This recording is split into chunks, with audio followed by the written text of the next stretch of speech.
Throwdown Nation. We are live on a Monday night. Tonight is episode 33 of the Throwdown with Matt. And tonight it is my pleasure to have with me Brick Alexander Jr., who is currently a professional wrestler in training and is also the youngest licensed referee in the state of Utah. How you doing, Brick? I'm doing good. How are you doing, Matt?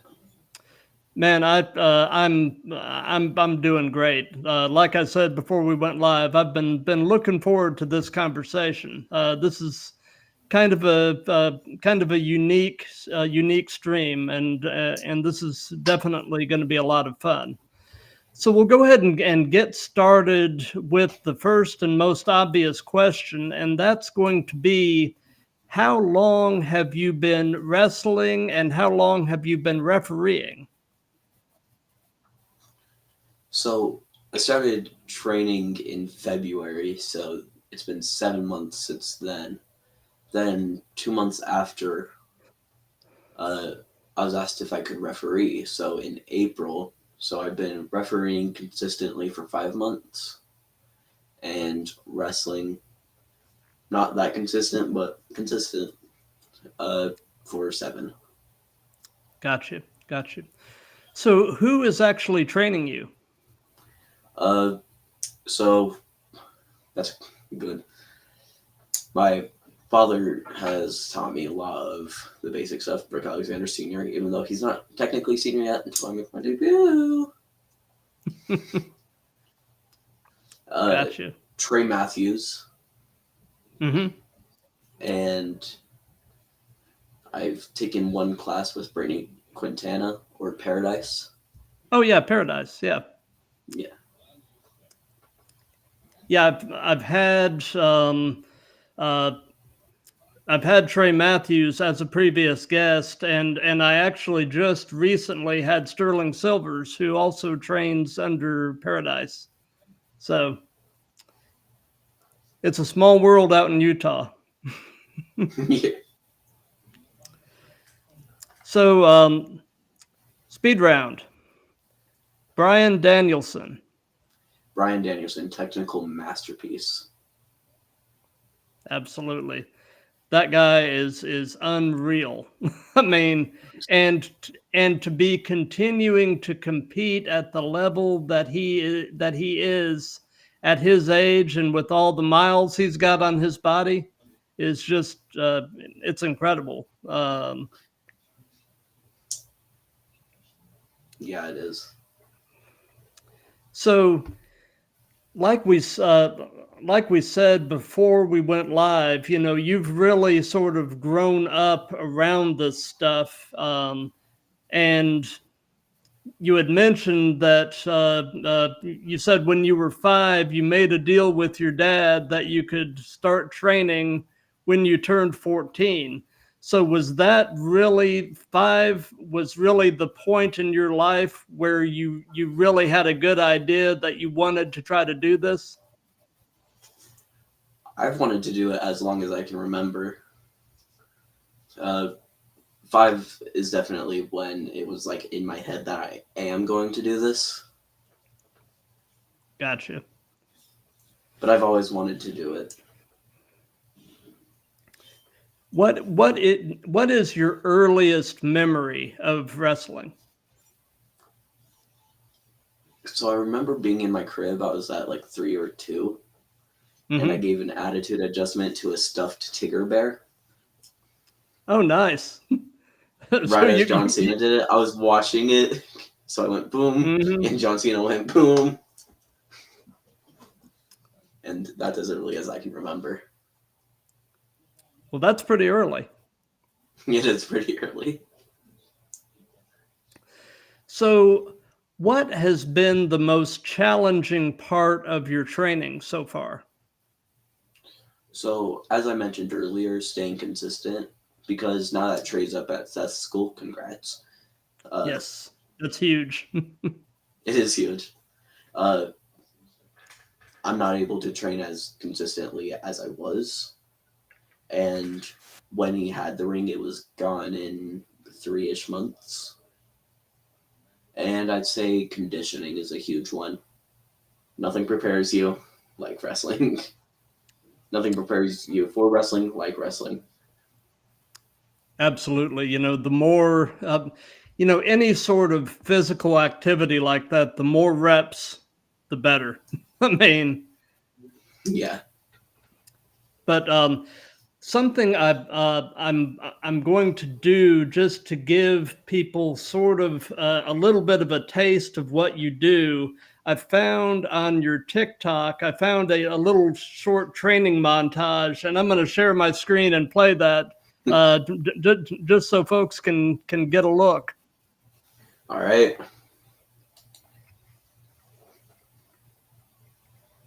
I pull the sun from the sky to freeze the future of time and drift as one through the infinite.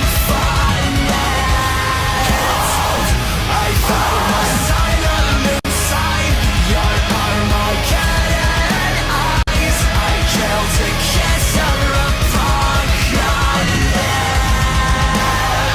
Close and corrosive, fatal diagnosis. Ring around the roses, say goodbye.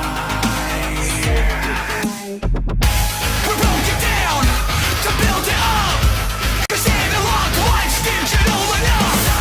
Initiate the cyber hex.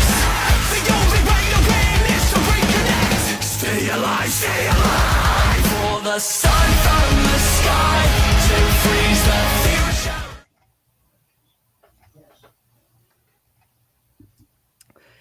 For only having been doing this less than a year, you look really, really good. That was a really smooth blockbuster. Thank you so much. It's one of the moves I want to continue to work on. I think I've only done it once, and it was that one time. That has actually always been one of my favorite moves to watch. Somebody that can really do a good blockbuster is tops in my book. So away from wrestling, what are some of your other hobbies and interests? So we were talking before the show. I Right. like to play basketball. Hmm. What I didn't mention was that I'm also an actor and a singer. Oh, very cool. What type of acting have you done? Theater. I've mainly gone to camps. I did like a 2-month camp and then a 5-day camp. Hmm. The comparison is very wow on that. I took a bump on concrete for that. Oh, yikes. Yeah, I didn't know it was concrete until I took it. Oh, well, You learn. that's a life lesson there. You learn one way or another. Absolutely. So, and what kind of singing? Uh, I'm a bass, but I can Okay, go tenor. gotcha. By the way, I liked your choice of music for that montage. I'm definitely a Motionless in White fan. Yeah, yeah. So and normally during most of these, I would be asking, is wrestling a full-time thing, or do you have a day job? But your day job would be you're a high school student. Yeah. and and I know that you're based in Utah, and we had talked a little bit about this before we went live. But tell us now that we are live, tell us your favorite things about Utah. Ooh, I really love the views and the mountains. The mountains are my favorite. They're so cool. I learned how to snowboard. I never went back, but it was a cool experience. Uh, the people here are mostly good, for the most part. Yeah. At least the ones I've met. Speed round. Brock Lesnar. beast. Yeah. Absolute beast.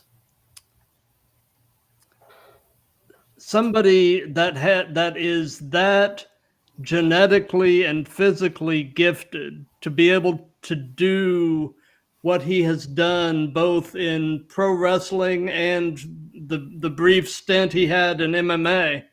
I mean, yeah, the guy the guy really and truly is insanely gifted.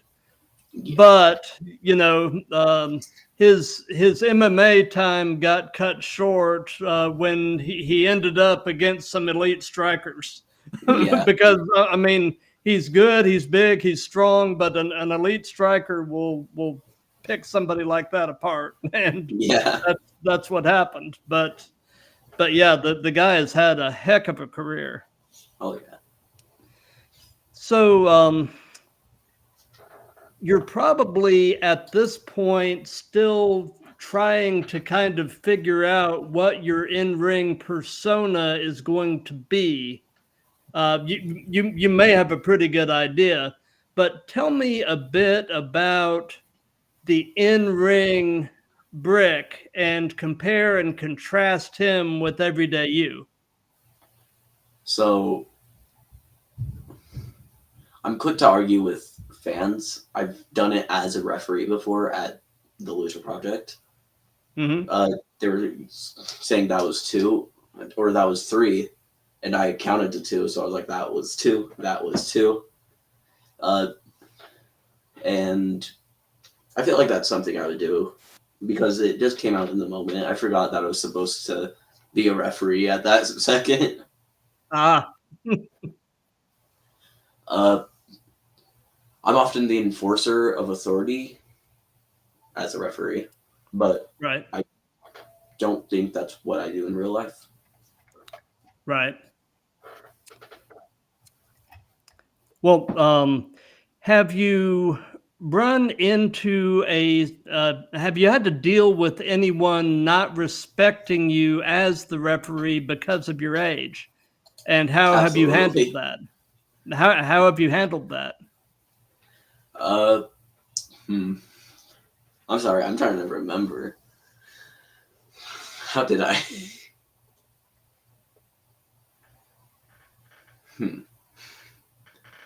That's a great question. I don't think I prepared an answer for that. I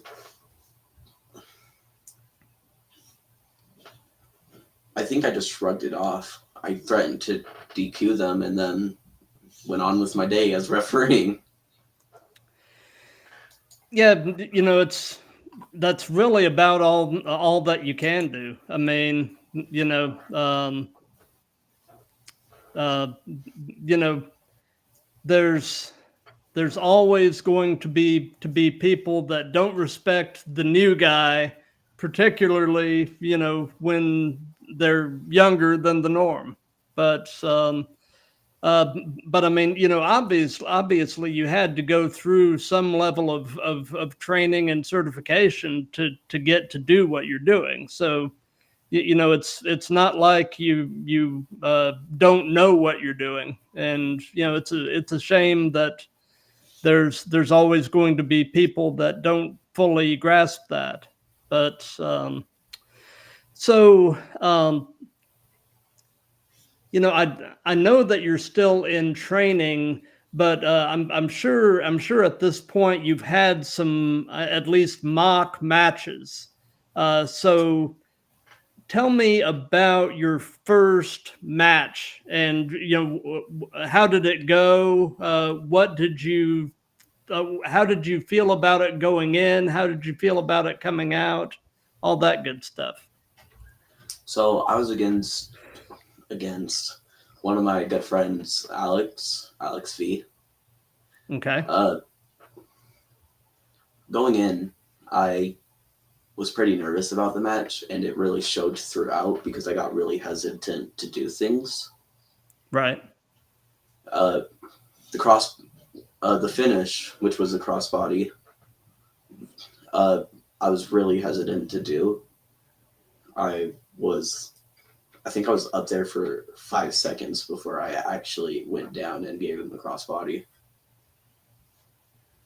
Going out, I felt a lot more confident in my abilities because knowing that I can do that means that I know that I have the talent, even Right. if it takes a little bit of nervousness and hesitation. Gotcha. So, speed round. Paul Heyman. Mouthpiece. Yep. Yeah. That guy is incredible. He really is. Yeah. The things he did for the business and for the WWE. I mean, just on the basis of being the guy that started ECW, he's a Hall of Famer. And then everything he's done before and after that, he's a Hall of Famer 2 or 3 times over. Oh, yeah. The guy has contributed so much and continues to.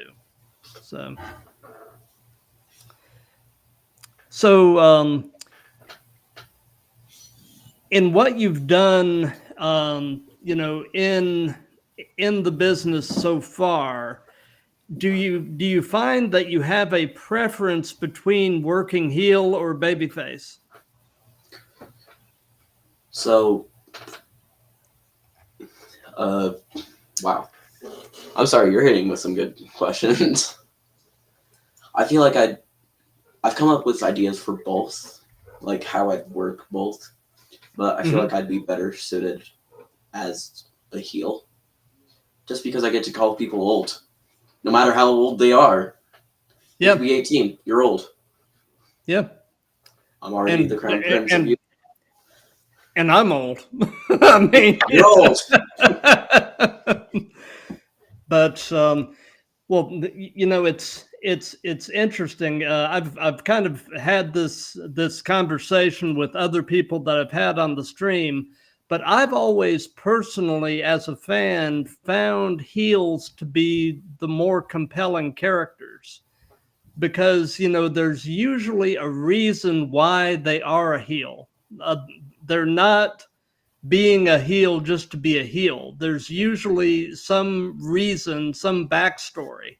And I find that part of it just fascinating, getting into the why they are the way they are. Right. So, and so let's see here. Speed round. Buddy Matthews. Ooh, striker from heck. Absolutely. Yeah, that absolutely brutal. When he's doing a match with somebody and they've agreed to work stiff, it is rough watching some of the impacts. Yeah. Let's see here.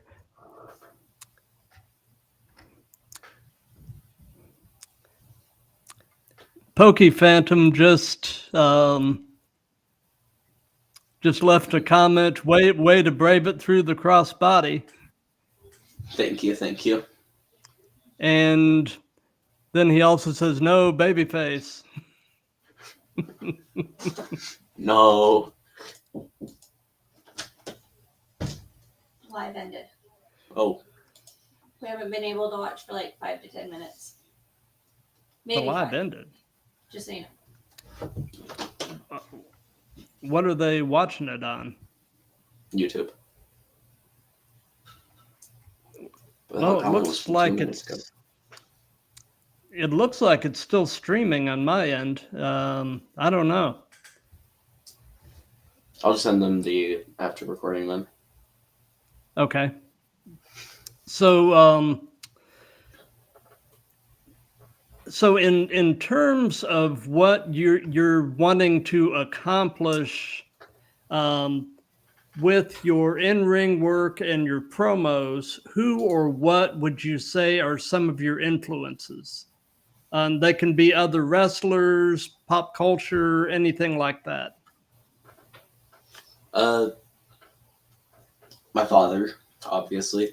I have to take some influence from that. Absolutely. Sammy Guevara, he's inspired me a lot. And Darby Allin. Yeah. You're going to try to incorporate a Spanish fly into your Oh yeah, absolutely. your repertoire. As soon as I learn how to backflip, I'm either doing a moonsault or a Spanish fly. Same thing. Well, not same thing. Similar. One hurts the opponent a lot more. Yeah, absolutely. So, do you have an all-time favorite match as a fan? Osprey You know, versus is Okada, it World Kingdom 17. Wrestle Kingdom. nice? Nice, yeah.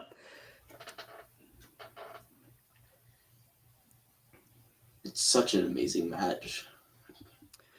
It really As- is. I mean, go ahead.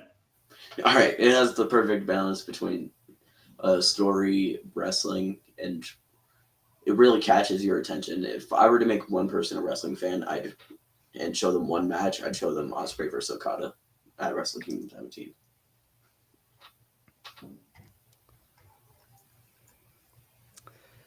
Speed round. Moose. Moose, wow, powerful. Yeah.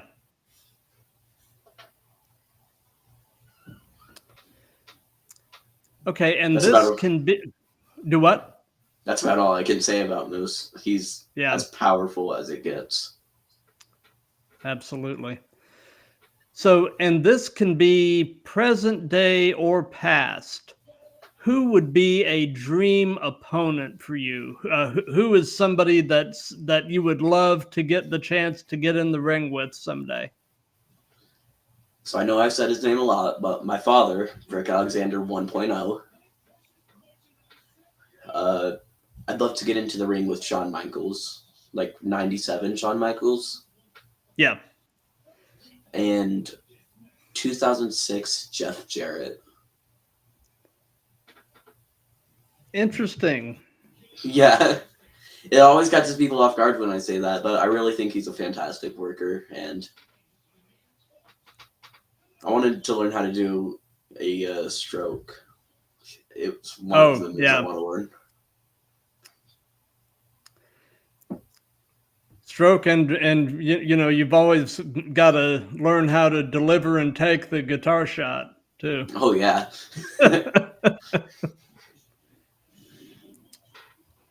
So, you know, this probably doesn't apply to you because you're as young as you are, but I'll ask it anyway, just because it's kind of fun.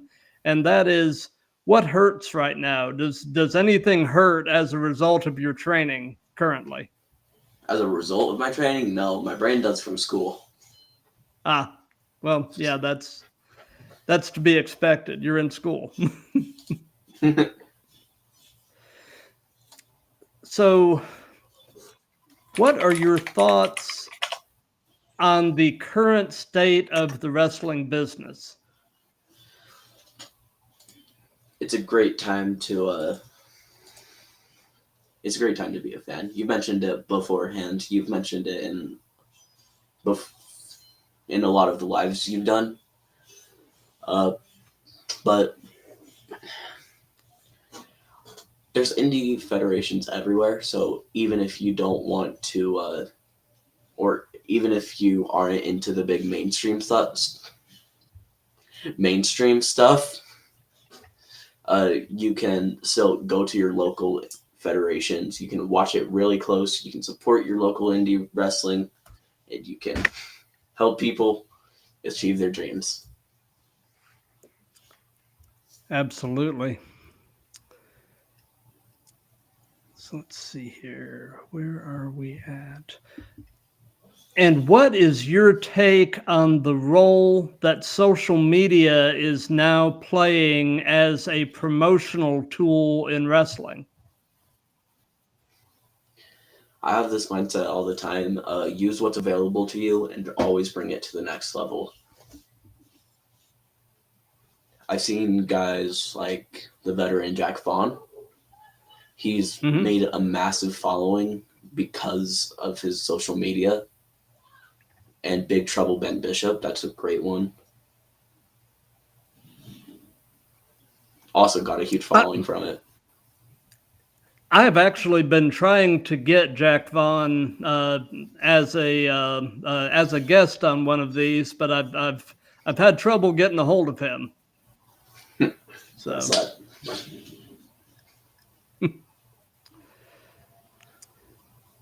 So speed round.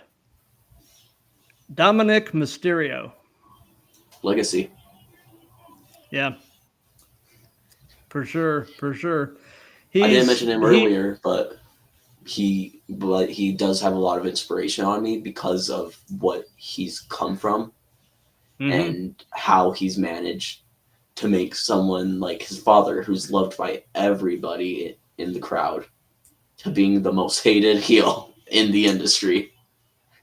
Yeah, yeah. I mean, he's doing a good job of blazing his own trail and creating his own path and getting out from under his dad's shadow and doing his own thing. And man, I agree. He has absolutely nuclear heat right now. I mean, you know, he's out there, and the boos are just deafening. He's the And only person to turn heel while still being heel. yeah, yeah, he's gone to a new level of heel. Heel squared. Absolutely. So let's see here. So, do you have any advice for any young people like yourself that might also be looking to break into the business? Be confident. Even if you're not, fake it till you make it. Mm-hmm. Because confidence is one of those things that it automatically makes your whole demeanor, how people see you, change.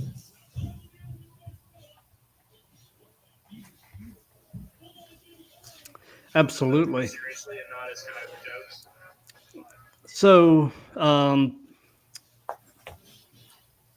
do you have a favorite move so far, something that you just really enjoy doing?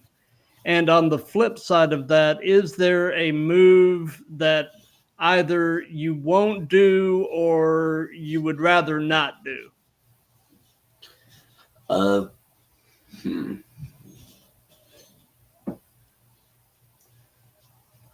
I really like the Texas Cloverleaf.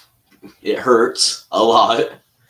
Yeah. I like doing the blockbuster and the swanton because I think it really shows how athletic I am, kind of. Mm-hmm.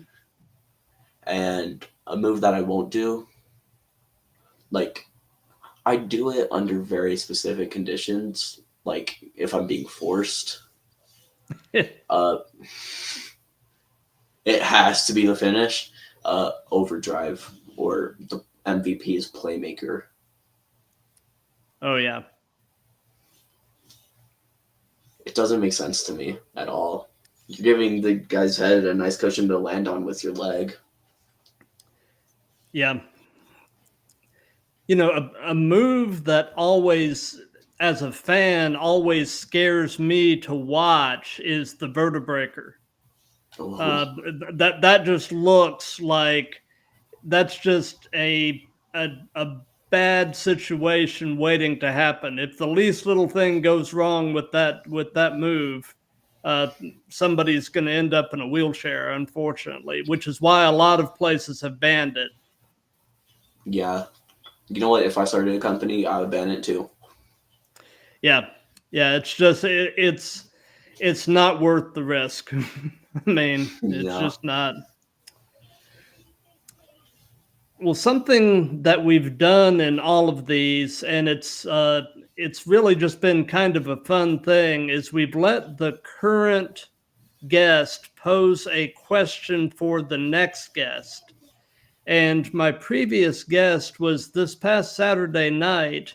Um, I had a wrestler from North Carolina by the name of Mar DeVille on, and he posed this question, and that is, what gives you the drive to keep on keeping on with this stuff, and sort of what is your why? Why do you do this, and what drives you to continue? So, I love telling a story. It's even before I knew that it was a scripted business, I loved the stories it told. Mm-hmm. I'm also a legacy, in case you haven't caught on by now. Right. So that's also had a huge drive on me.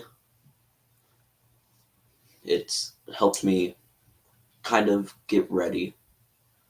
If my dad can do this, if my granddad can do this, I can do this. Very cool. So, do you have a question that you would like to pose to the next guest? And I can tell you that my next guest is going to be Thursday night at 7. I've got a wrestler from right here in Georgia by the name of Jonah Hunt. Um, and it doesn't have to be a question specific to him, but is there a question that you would like to pose? Yeah. If you could only work for one company or promotion that's not guaranteed to book you, like you'd still have to work your way up, what would you choose? Oh, that's a really good question. How would you answer that? I'd say AEW. AEW? Yeah. AEW. AEW. Yeah. Is there well, I'm guessing it's just because of the quality of the in-ring product, but is there a reason why you would say AEW? I feel like it's a lot easier for indie talent to get into AEW than it is for them to break into WWE. Yeah. So that's my take on it. But next Saturday, see what Georgia wrestler. I forgot his name. I'm sorry. Jonah Hunt. Yeah. Jonah Hunt. What do you have to say? How will you answer this? Yeah. Just when you think you know the answer, I change the questions. Absolutely. So let's see here. So, do you have any upcoming shows or anything at all that you would like to give some hype to? Yeah, I'm not guaranteed to be here, but at the Lucha Project, they have a huge thing going on. You should check it out. Follow their social media at the.lucha.project on Instagram. And there's a Dive anniversary show, Dive Pro Wrestling. That's coming up in December, right? Yep, December 14th. So I guess Trey will be back by then. Hopefully. I mean, he booked it. Yeah. So let's see here. Speed round. Will Ospreay. Oh, amazing. I'm surprised I didn't have him on my inspirations list, actually. Yeah. Go ahead. He's elevated. It was his original theme song. He's elevated. You think of him and you just continue going as to where you put him in your rankings because you remember, oh yeah, he did this and that was really cool. Oh yeah, he had this great match with him. That was really cool. He's amazing. For sure. And the final speed round name, AJ Styles. Phenomenal. Is there any other answer to that? Not really. For how long he's worked and how much he's put in, I'm surprised he's not more of a household name. Yeah. like he's definitely famous, but ever since after 2019, I believe it was when he had his first or his WWE Championship reign and had that match against Shinsuke. I feel like after that it was all downhill. Yeah. At least in story for him, because he's still putting on amazing matches. He had a great match against Cody at, if I can remember the name. I'm sorry, my mind's blinking right now. Was that the show in France? Yes. Yeah.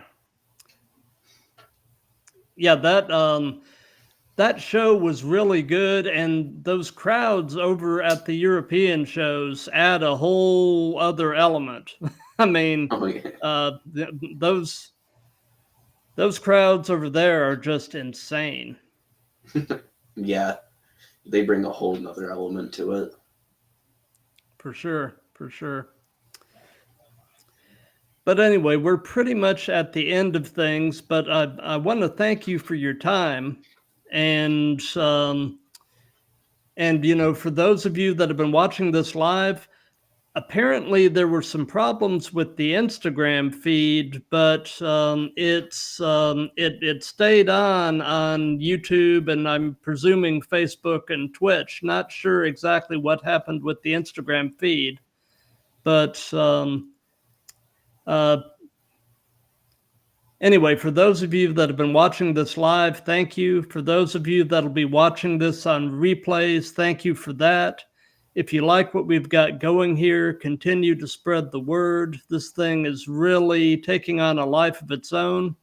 And coming up this Thursday, October 3rd at 7 p.m. Eastern, I've got Jonah Hunt. This coming Monday, October 7th at 7 p.m. Eastern, I've got Ashton Adonis. And then next Thursday, August 10th, October 10th. What am I saying? I'm moving backward in time. Thursday, October 10th, I've got Marty the Moth Casillas. Yes. Refed him before. Oh, you've refed him before. Him. Oh, yeah. How was that? He was great to work with. Because if you want to book Marty, do it. He's worth the cost no matter what. Same with Sterling Silvers, Trey Matthews. Anyone here in Utah, they're worth the cost. They're a bunch of fun people, and they'll bring a nice environment to your locker room. Well, you are a great ambassador for Utah wrestling. Thank you. So anyway, everybody have a wonderful night. Be safe, and we will see you on Thursday at 7 p.m.